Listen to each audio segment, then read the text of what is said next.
Olá, alunos dominantes online! Nesta aula, nós vamos continuar a falar sobre os gêneros discursivos na prova do Enem. Então, essa é a parte 3. E eu sou a professora Thaís.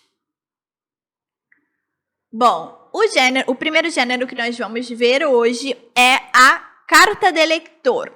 Então, aparece bastante no Enem também. Questões que mostram como texto uma carta de um leitor, que pode ser para um jornal, que pode ser para uma revista, hoje em dia até para um site, né, da internet, em que o leitor, depois de ler uma reportagem, uma notícia, um artigo, faz um comentário.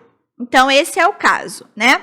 Então, essa foi uma carta publicada numa revista, né, na revista Sofia, e está se referindo a uma reportagem publicada anteriormente. Então, vamos ler a carta y depois a gente comenta a questão. Soy madre de un pequeño de 3 años y a partir del artículo Desenchúfalo y a jugar, me puse a pensar en el tiempo que le dedico a mi hijo. Todos los días, cuando llego a mi casa, mi prioridad es mi hijo y nos turnamos con mi marido para ver quién cocina y quién se tira en el piso a jugar con Santiago. Nuestro hijo tiene toda tecnología a su disposición, porque su papá es técnico en sistemas, pero cuando llegamos a casa, después de un agotador día laboral, nos desenchufamos los 3 y usamos cualquier cosa que tengamos a mano, una pelota o una sábana para divertirnos. Esa pequeña terapia de risa es altamente curativa contra los bajones anímicos, contra el estrés, contra los pequeños enojos cotidianos, contra todo. Bom, então, a questão diz que o texto é uma carta de leitor sobre a reportagem Desenchúfalo y a jugar, publicada em uma revista. Nós já podemos perceber que está falando do âmbito, né, da educação infantil. Então, essa palavra desenchúfalo se refere a desconectar. Enchufar é colocar alguma coisa na tomada, né? Que é o enchufe. Então, desenchufar é o contrário, tirar da tomada. Como a gente usa muito em português, desconectar, né? Então, fala sobre o momento de desconectar das tecnologias, né, dos aparelhos eletrônicos para brincar com o filho de 3 anos aqui da escritora dessa carta, sem essas tecnologias. Então, brincar com as coisas mais simples, como uma bola, né, pelota, uma sábana, um lençol. Então, ela fala aqui no texto que depois de chegar do trabalho, ela e o seu marido se revezam. Aqui, essa palavra nos turnamos é nos revezamos. E um vai cozinhar e o outro fica jogado no chão, né?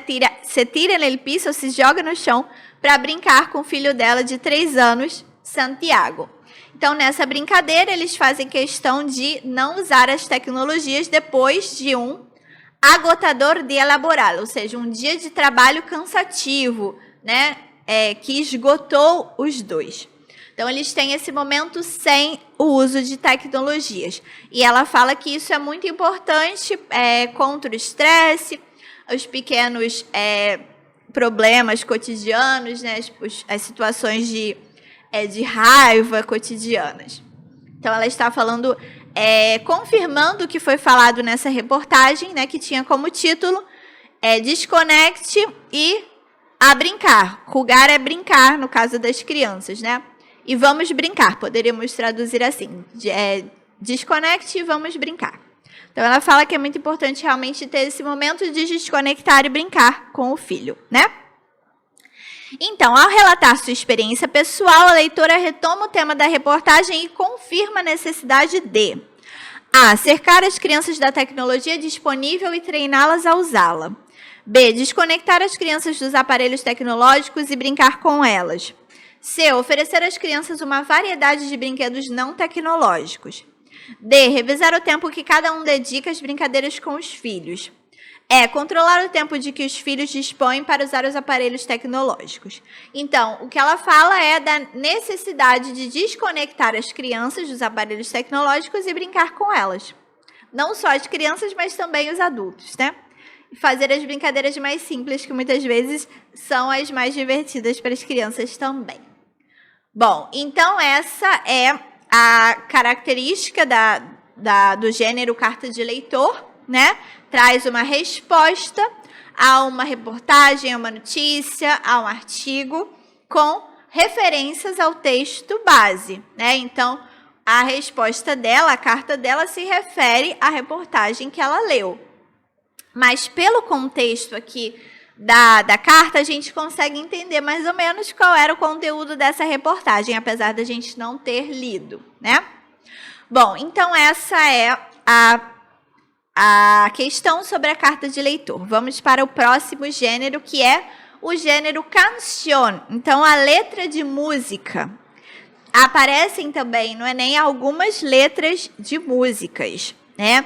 Que, claro, a gente não pode escutar na prova, mas temos aqui as letras.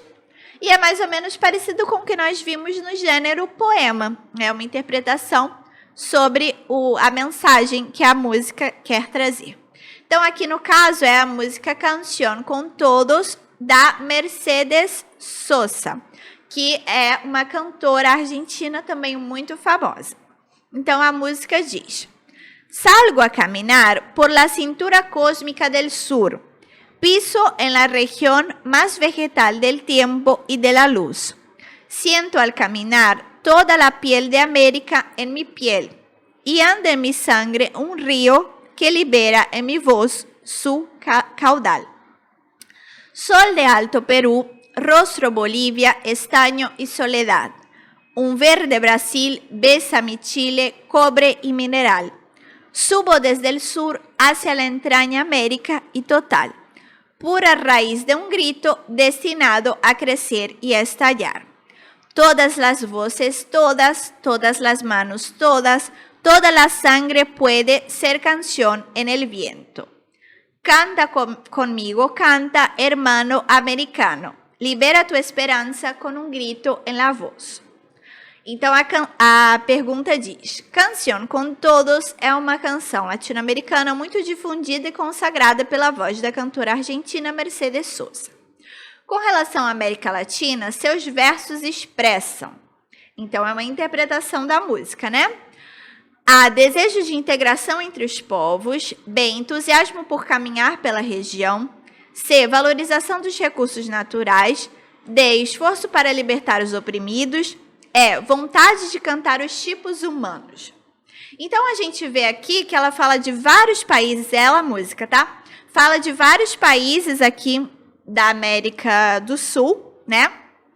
E fala de características em comum entre eles e também essa questão da união. Todas as vozes, todas as mãos, todo o sangue. Canta comigo, irmão americano usa essa palavra, né? Hermano, irmão. Então, fala desse desejo de integração entre os povos, certo? Da América Latina. Integração, comunicação, união, certo? Então, essa foi a interpretação do gênero canção, que aparece também nas provas de espanhol do Enem. Agora, nós vamos ver o gênero cuento, o conto. Então, o conto, como vocês sabem, é um pouco mais curto do que os livros, né, os romances. Então, o conto, muitas vezes, pode estar completo na prova pelo seu tamanho, mas também podem aparecer fragmentos de contos. Se o conto for muito grande, pode aparecer somente uma parte do conto, tá? Mas aqui no caso está o conto completo, que é o conto Preâmbulo a las Instrucciones para dar cuerda al reloj, do autor Julio Cortázar, que é um autor argentino também muito famoso, muito importante. E é, com certeza, um dos autores de contos mais importantes e conhecidos em espanhol, tá? Então, esse conto é muito interessante. Ele diz o seguinte: Piensa nesto, quando te regalan un reloj, te regalan un pequeño infierno florido, una cadena de rosas, un calabozo de aire. No te dan solamente reloj que los cumplas muy felices y esperamos que te dure porque es de buena marca, suizo con áncora de rubíes. No te regalan solamente ese menudo picapedrero que te atarás a la muñeca y pasearás contigo. Te regalan, no lo sabes, lo terrible es que no lo saben. Te regalan un nuevo pedazo frágil y precario de ti mismo, algo que es tuyo, pero no es tu cuerpo, que hay que atar a tu cuerpo con su correa como un bracito desesperado colgándose de tu muñeca. Te regalan la necesidad de darle cuerda todos los días, la obligación de darle cuerda para que siga siendo un reloj. Te regalan la obsesión de atender a la hora exacta en las vitrinas de las joyerías, en el anuncio por la radio, en el servicio telefónico. Te regalan el miedo de perderlo, de que te lo roben, de que se te caiga al suelo y se rompa. Te regalan su marca y la seguridad de que es una marca mejor que las otras. Te regalan la tendencia de comparar tu reloj con los demás relojes. No te regalan un reloj. Tú eres el regalado, a ti te oferecem para o cumpleaños de reloj. Então, esse texto é um texto que tem uma parte cômica, né, que tem uma parte reflexiva também, né, nesse conto, e fala de quando você ganha um relógio de presente. Então, o reloj é o relógio, né? Então, em espanhol usam muito te regalam, te presenteiam com um relógio. E o texto todo vai falando que quando te presenteiam com um relógio, na verdade, estão te dando muito mais que um relógio. Estão te dando muitas outras coisas que estão implicadas com isso, né? E as pessoas que te dão um relógio não sabem disso. Esse é que é o terrível. Eles não sabem que estão te dando, na verdade, um novo pedaço frágil e precário de você mesmo. Uma coisa que é sua, mas não é o seu corpo, que você tem que colocar no seu corpo com a correia, com um bracinho desesperado pendurado no seu pulso. Enfim, vai falando de várias características, né? E fala também das obrigações relacionadas. Obrigação de dar corda todos os dias para ele continuar sendo um relógio. Porque está se referindo à época em que os relógios eram de corda, né? Precisava dar corda para ele continuar funcionando. A obsessão de atender a hora exata, ou seja, de saber, né, a hora certinha que vem com o fato de usar o relógio, né? Também te dão o medo de perdê-lo, de ser roubado, de cair no chão e quebrar. Tudo isso vem no pacote junto com o relógio. Também te dão a marca, a segurança de que é uma marca melhor que as outras, a tendência de comparar o seu relógio com os outros. E aí, no final, fala, não te presenteiam um relógio, você é o presenteado, você é oferecido no aniversário do relógio. Cumpleaños é o aniversário. Então, é como se você fosse o presente do relógio, não o relógio fosse o seu presente. Esse texto, gente, ele me lembra muito, se a gente fosse fazer um paralelo com hoje, né? Que hoje quase ninguém mais usa relógio de pulso e quando usa não é mais o relógio de dar corda, né? Mas essas características que o autor fala sobre o relógio me lembram muito o que a gente tem, a relação que a gente tem hoje com o celular, né? Que muitas vezes, quando a gente compra ou, né, ganha um celular, a gente está comprando muito mais do que apenas o aparelho, e sim muitas outras obrigações que vêm com ele, né? Inclusive a questão aqui, né, de medo de perder, de ser roubado, de cair no chão e quebrar. Dependendo do celular, às vezes é bastante caro, né? Então vem aquele medo muito grande. Essa questão da comparação da marca, né? Comparar com os outros, ter essa necessidade de ser melhor que os outros, essa dependência que vem também com o uso do celular. Então esse texto, apesar dele ser antigo, né? Tá aqui a data 1963. Ele não se refere a algo que é mais cotidiano na nossa vida, dar corda ao relógio, mas a gente pode comparar com outras situações da nossa vida. Então, vamos à questão. Nesse texto, Julio Cortázar transforma pequenas ações cotidianas em criação literária. A. Denunciando a má qualidade dos relógios modernos em relação aos antigos. B. Apresentando possibilidade de sermos presenteados com um relógio. C. Convidando o leitor a refletir sobre a coisificação do ser humano. D. Desafiando o leitor a pensar sobre a efemeridade do tempo. E. Criticando o leitor por ignorar os malefícios do relógio.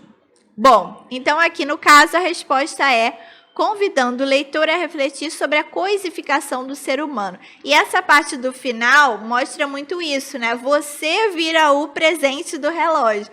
Você fica dependente do relógio, ele servindo o relógio, como hoje nós muitas vezes somos e ficamos dependentes do celular. Então, de alguma maneira, o ser humano é comparado ao objeto, né? E o objeto acaba se tornando mais importante do que a própria pessoa. Nesse caso, é um exemplo disso. Bom, então também é a interpretação do conto, como quando tem outros textos literários, também, geralmente, as questões são relacionadas a isso. Há uma interpretação do texto literário. Bom, agora nós vamos ver uma questão que trouxe uma notícia, que também é um gênero bastante comum no Enem, não só na parte de espanhol, né? Então, essa notícia foi publicada no site da univision.com. Então, vem aqui primeiro com o local, né? Ciudad de México. José Rodríguez camina junto a su nieto frente al altar gigante con ofrendas del Día de los Muertos en el Zócalo de la capital mexicana. Una tradición prehispánica que ocurre el 1 y 2 de noviembre de cada año. Vengo con mi nieto porque quiero que vea que en México la muerte no solo es lo que ve en los noticieros, comenta. México consagra los 2 primeros días de noviembre a homenajear a sus muertos. Las familias disponen coloridas mesas con las bebidas, platillos, frutas o cigarrillos favoritos de sus difuntos. Algunas incluso lo hacen directamente a los cementerios, a cuyas puertas se agolpan músicos para llevar serenatas a los muertos. Toneladas de cempasúchil, una flor amarilla, son usadas para tapizar los panteones. Es una fiesta para celebrar a quienes se han ido. Aunque cada vez es más palpable la influencia de Halloween, México se resiste a las tendencias que llegan del vecino Estados Unidos y conserva una de las fiestas más coloristas de su calendario, el Día de los Muertos. Un estudio de la Procuraduría de Defensa del Consumidor, Profeco, elaborado en octubre de 2009, reveló que el 81% de los casi 300 encuestados en 29 de los 32 estados mexicanos celebran el Día de los Muertos frente al 4% que se decantó por Halloween. Bom, então, como vocês puderam ver, essa notícia fala do Dia de los Muertos no México. Se vocês assistiram aquele filme Viva a Vida é uma Festa, vocês já entenderam como que é a dinâmica do Dia de los Muertos no México. Quem não assistiu, eu recomendo, é um filme bem legal. Então, é um momento, né, de homenagem para os falecidos no México e é uma tradição, como o texto diz, pré-hispânica, ou seja, que existe naquele território, né, antes da colonização, antes da chegada dos espanhóis. Então, é uma tradição indígena, que já acontece há muito tempo nesse território, que vem da ideia, né, do ciclo entre a vida e a morte, que a morte não é o final.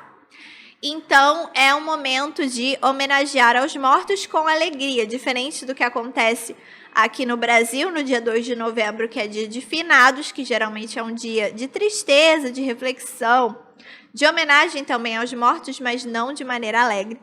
No México, eles fazem isso de maneira alegre, né? Como o texto diz aqui, bebidas, pratos preferidos das pessoas que já faleceram, né? Muitas vezes levam isso para os cemitérios, levam músicas também. Tem aquela flor amarela que aparece bastante no filme, que é típica da época, que serve para decoração, serve para deixar o ambiente bem bonito, bem alegre pela sua cor também, né? Então, é uma festa com uma tradição muito longa, muito grande no México. E a notícia está falando sobre a manutenção dessa festa em relação ao Halloween, que é uma influência dos Estados Unidos, né, que faz fronteira com o México. Então, no México, apesar dessas datas serem próximas, né, Halloween é 31 de outubro e o Dia dos Mortos é 2 de novembro, eles têm muito mais forte a comemoração do Dia de los Muertos, apesar deles também, muitas vezes, comemorarem o Halloween e juntarem ali as duas festas, né, em uma época relacionada a essas festas. Então, aqui mostra a notícia de o número de pessoas que foram pesquisadas, né, de um resultado da pesquisa, que foram 300 pessoas perguntadas e 81% disse que comemora o Dia dos Mortos e 4% disse que comemora o Halloween. Então, até 2009, essa pesquisa foi feita em 2009, muito mais gente no México comemorava o Dia dos Mortos do que comparando com as pessoas que comemoravam o Halloween, né? Então, isso também é bastante importante no país. Bom, vamos para a pergunta. O Dia de los Muertos é uma tradicional manifestação cultural do México. De acordo com a notícia, essa festa perdura devido a homenagem prestada às pessoas que morreram pela glória do país. B, aos estudos que reafirmam a importância desse dia para a cultura mexicana. C, a reação causada pela exposição da morte de forma banalizada pelos noticiários. D, a proibição da incorporação de aspectos da cultura norte-americana aos hábitos locais. E, ao engajamento da população em propagar uma crença tradicional anterior à colonização. Então, a resposta é a letra E, né? A festa perdura porque a maioria da população ainda mantém essa tradição, né? Uma tradição que realmente vem de muitos e muitos séculos e ainda é mantida lá no México, certo? Então, essa foi a questão com uma notícia. Agora, vamos ver uma questão que traz um grafite. Um grafite pintado, nesse caso aqui, numa parede da cidade de Lima, no Peru. Então, aqui do lado tem escrito, né, Acción Poética Lima, que foi o grupo que fez essa intervenção urbana, né? E aqui tem que essa foto foi publicada no Twitter. Então, tem esse muro com a frase pintada, no supe que ponerme y me puse feliz. A gente poderia traduzir essa frase com não sabia o que usar, né? No caso, usar como roupa, né? E fiquei feliz. Em português não faz tanto sentido, porque o grande sentido aqui é o jogo de palavras com o verbo poner, que é o objeto da pergunta, né? Mas, então, esse jogo de palavras com o verbo poner vai trazer diferentes sentidos do verbo, né? Então, a pergunta diz, nesse grafite realizado por um grupo que faz intervenções artísticas na cidade de Lima, há um jogo de palavras com o verbo poner. Na primeira ocorrência, que é essa aqui, o verbo equivale a vestir uma roupa. Então, não soube que roupa vestir, né? Já na segunda indica. Então, aqui nesse me puse feliz é a pergunta, né? O que esse me puse feliz indica? Indica o início de ação, mudança de estado, conclusão de ideia, simultaneidade de fatos, continuidade de processo. Então, no caso, me puse feliz indica uma mudança de estado, né? Fiquei feliz. A gente poderia tentar traduzir essa frase falando assim, eu até já vi algumas frases assim, não sabia o que usar e usei meu melhor sorriso, alguma coisa assim, né? Não sabia que roupa usar, decidi usar meu melhor sorriso.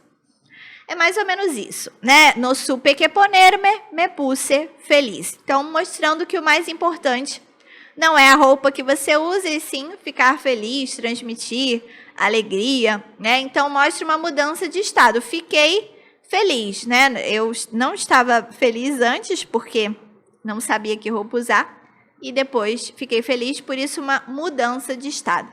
O verbo poner pode indicar mudança de estado, como vemos aqui nesse caso, né? Além de significar pôr, colocar, né? Que é o caso da primeira ocorrência, que é colocar uma roupa, vestir uma roupa, né? Então, essa foi a questão com um grafite, que também precisava de uma interpretação da frase, certo? Agora vamos ver o gênero resenha crítica, que também já apareceu no Enem e que foi publicado aqui no site elmundo.es. O título dessa resenha crítica é La violência como bella arte. Então, vai fazer uma resenha crítica de um filme argentino. Vamos ler. Pues bien, Relatos Salvajes, de Damián Cifrón, es sobre todo un brillante esfuerzo por poner rostro, por fotografiar a la parte de la violencia que tanto cuesta ver en el cine. De repente, el director argentino coloca al espectador ante el espectáculo, digamos putrefacto, de una sociedad enferma de su propia indolencia, anestesiada por su ira, incapaz de entender el origen de la insatisfacción que la habita. ¿Cómo se quedan? Sí, estamos delante de una película vocacionalmente violenta, obligadamente salvaje, pero y sobre todo deslumbrante en su calidad. Más allá del esplendor sabio de una producción perfecta, lo que más duele, lo que más divierte, lo que más conmueve es la sensación de reconocimiento. Cada uno de los damnificados, pese a su acento marcadamente argentino, somos nosotros. O mejor, cada insulto proferido y no siempre entendido es nuestro y en algún momento ha salido de nuestra boca o saldrá. La violencia no es solo eso que tanto desagrada a los profesionales del buen gusto, a los programadores de ópera o a los filósofos de la nada. La violencia, la realmente insoportable, es también una cuestión de actitud, un simple gesto. Y esa violencia está por todas partes, está dentro. Y Cifrón acierta a retratarla tan fielmente que no queda otra cosa que romper a reír. Aunque solo sea de simple desesperação, brilhante, magistral incluso. Bom, então está sendo a resenha crítica, ou seja, uma opinião crítica sobre um filme que foi assistido pelo autor, né? O filme Relatos Salvajes. Então, quando o texto fala aqui de película, película em espanhol significa filme, tá? Então, está falando do filme. Então, a pergunta é, nessa resenha crítica acerca do filme Relatos Salvajes, o autor evidencia o A. Cômico como fuga da sociedade diante de situações violentas. B. Estado de apatia da sociedade perante a violência rotineira do mundo atual. C. Empecilho para o espectador vivenciar a violência bruta na realidade e na ficção. D. Sotaque reforçado dos personagens a fim de marcar o espaço do cinema argentino. E. Autorreconhecimento diante dos diversos tipos de comportamento humano frente à violência.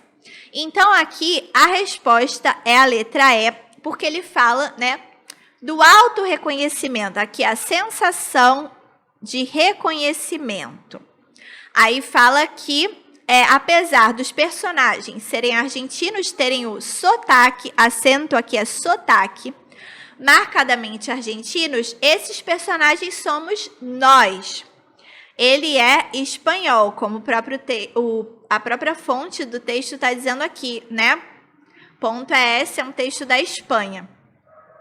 Então, ele é espanhol, mas ele fala que apesar dos personagens terem o sotaque argentino, esses personagens somos nós. Então, essas palavras, esses insultos, essas palavras violentas, a algum momento saíram da nossa boca ou sairão. Então, ele se identifica, ele se reconhece em relação aos personagens, apesar dos personagens serem argentinos e ele ser espanhol, ele consegue perceber uma relação entre essa violência e a violência que ele vive na sociedade dele também. Então, a resposta é a letra E, é o autorreconhecimento, tá? Então, essa foi uma questão com o gênero resenha crítica na prova do Enem. Bom, gente, então nós já vimos aqui nessas 3 aulas sobre os gêneros discursivos no Enem, todos os gêneros discursivos que já apareceram nas provas do Enem ao longo de todos esses anos que nós tivemos provas de espanhol no Enem, tá? Então, nós vimos todos os gêneros discursivos e um exemplo de questão com o gênero e também a resolução dessas questões, tá bom? Então, essa é a nossa aula de hoje. Muito obrigada e até a próxima.